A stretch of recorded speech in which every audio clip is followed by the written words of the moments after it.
So what brought you out to the West Coast? How long have you been out there? Well, I left Chicago in 1994.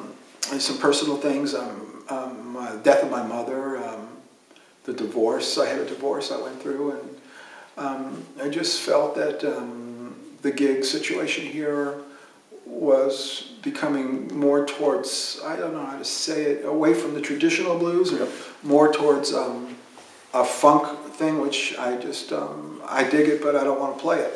Yep. And then Sunnyland was near the end of his life, and a lot of my friends, I've been to a lot of funerals in Chicago, and I just needed a change, and I was touring with James Cotton, and the opportunity came up for me to get my foot in the door in California, and I had to take it. Yeah.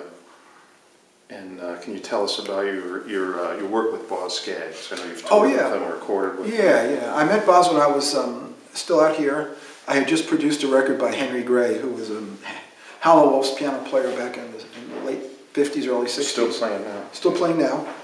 And we had just recorded it, and we had the rough mixes, and I was playing at Blues on Halsted, and we put it in the house cassette player on the PA, and I was playing it. And I was getting ready to do a gig with Sonny, and I was tuning my guitar, and I felt somebody tug at my pants, and I turned around, and he said, "Excuse me, who's that playing?" And I recognized it was Boz Scaggs, because I had some early Steve Miller records. And I told him, and we became friends. And when I moved out there, another guy, Harry Duncan, told Boz that I had moved out, and Boz called me up, and he has a studio similar to this, and he was holding Tuesday night sessions just with me, and he invited me, and Applejack, a harp player, and himself, and various rhythm sections, and we'd play and record, and he'd just like to see where it's going. And eventually, he put out that record, Come On Home, and I played a few songs on that. Right, that was basically a blues and R&B record. Yeah, I really think it's a great record. Yeah. And Boz had early roots in the blues along with Steve Miller. Steve Miller, well, actually, Steve was more like Boz's teacher, according to them. He was a couple of years older, and Steve actually came out here in Chicago for a while and studied under some of the old guys. Back in the mid-'60s? Maybe early 60s. Maybe early 60s, yeah. And they eventually all ended up in California. And you've done a number of recordings, Steve. I know you've done a number for Del Mar, because I produced them. Yeah. And you got a new record out. Brand new record. Lonesome Flight. Lonesome Flight. That song is autobiographical about the night in 1979 when my father died. And I got the phone call. It's about that incident. And I have 8 original songs on this CD, and I'm very proud of this. Yeah. I think my singing is finally coming to where I can stand it myself. I'm very critical of myself. Yeah. But yeah, I'm very happy about this one. And we have a lot of viewers out there who are just getting into blues and maybe coming from the rock world, maybe just starting out in the blues world. Could you give them some advice on who to listen to and how to approach learning the blues? If you have records already that you like, read the liner notes, see who wrote the songs, go online, Google the song, Google the author, go to the allmusic.com website, research out these songs that you like and these artists you like and see who wrote the song. Try to listen to the original version of the song. Search out the artist's influence and see who they listened to and who taught them how to play. And climb that tree, or I should say go back down the tree, because right now you may be on the outer branches, so come back down to the root of the tree and go down to the essence of it as far back as you can. And you'll see it all leads back to a handful of musicians. And then you'll understand the essence of it, and there'll be like a Zen thing to it. You'll understand it. And then that will make you into a better performer and a more knowledgeable listener. Because the problem is, there's lots of great players, but not everybody knows how to listen to music. If you listen to music, it's a communication. It's a language. And each different type of music is an idiom of that language, where we have every blues. There's so many different kinds. A guy once asked me, he said, why don't you play something else besides blues? And I said, why? I play several different kinds of blues. So that was my answer. Right. So do that. Search it out. Get down to the roots of it. Right. There really are an incredible amount of styles within the blues that that are really fascinating to explore, and you can spend a lifetime just exploring one. Absolutely. And if you get into jazz too, there's so many different idioms of jazz. Right. And cultures and subcultures and subcultures. Mm-hmm. And so if you're a musician, you might find that you excel at one particular style. You might have a B.B. King style. You might have a good touch for that. You might end up playing slide like Robert Johnson. You might end up playing bass. But you'll never know unless you explore the roots of it and the history of it. Mm-hmm. Great. What type of guitars do you use now? I know you talked about before about the guitar you started out with, and you had the Riviera. What type of guitar do you use live now? Now I use mostly Gibson style guitars, which means they're a little bit of a shorter scale than a Fender would be, and they have binding on the edges of the necks, which I really like.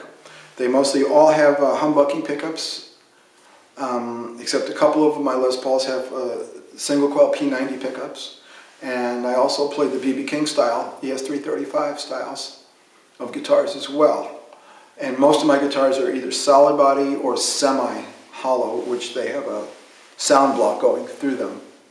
And I do own some old archtop jazz guitars, but I would only play them on certain occasions where I was, if I wanted to get like a real old feeling, and I really wanted to, because the necks are made differently and the frets are really skinny and you can't really bend a lot on them. You just play more single notes and get a nice tone and then a nice feeling out of it. Otherwise, I travel with Les Pauls. They seem to travel pretty well. Yeah. You know, I know you're a big fan and you play the style of Big Bill Broonzy really well. Not a lot of people these days know about Big Bill, and I always remember an interesting remark from Bob Kester, the owner of Delmark Records, and he would say, you know, people always talk about Muddy Waters being the father of Chicago blues, but it's Big Bill. Big Bill is the man. I agree. And can you tell our viewers, you know, what it is about Big Bill that... Well, first of all, let me just qualify what you said about my style. I play a little bit of... Big Bill's career encompassed a pure Mississippi Delta finger-picking style when he started out. And he was a one-man band. I can't really play that well.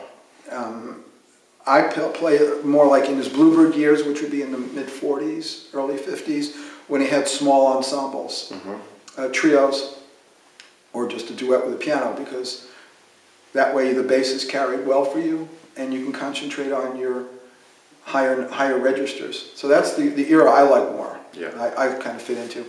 What I know about Big Bill Broonzy is that he was born in 1898, I believe, or 1896, and he was the son of a slave, ex-slave, and he was a very nice person, according to Sunnyland and other people who met him and knew him. He was a very kind person. He helped a lot of people. He wrote great songs. He wrote like Key to the Highway, and for instance, and he was a great guitar player, great vocalist. What I really like about him is how he was able to adapt to the changing musical styles, going from that solo Mississippi Delta bluesman all the way up into basically a jazz artist, along with Lonnie Johnson. So Lonnie Johnson was another guy, but he didn't really live in Chicago that much. Big Bill lived here and died here. And Big Bill was the first blues artist to go to Europe. So he was the first ambassador of that style. I mean, Louis Armstrong went earlier, but Big Bill was the first, guitar player, I would say, African-American guitar player to go. And when they produced the first Spirituals to Swing jazz show at Radio City, and I think it was 1940, I don't know my dates exactly, but it was John Hammond produced it. Robert Johnson had just passed away, and he was supposed to be on it. And so he was dead. Big Bill did it. I see. And Big Bill is the guy, and I just feel like a spiritual kinship to the guy. That's great.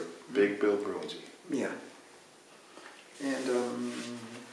And his partner was Memphis Slim for a long time, and great piano player. Good piano player, and another guy named Joshua Altheimer, and Big Bill and his washboard Sam. They did some great recordings, early chess recordings. They did some great stuff, almost like what you would call skiffle music. What they call that in England, and he was very influential in England. Yeah.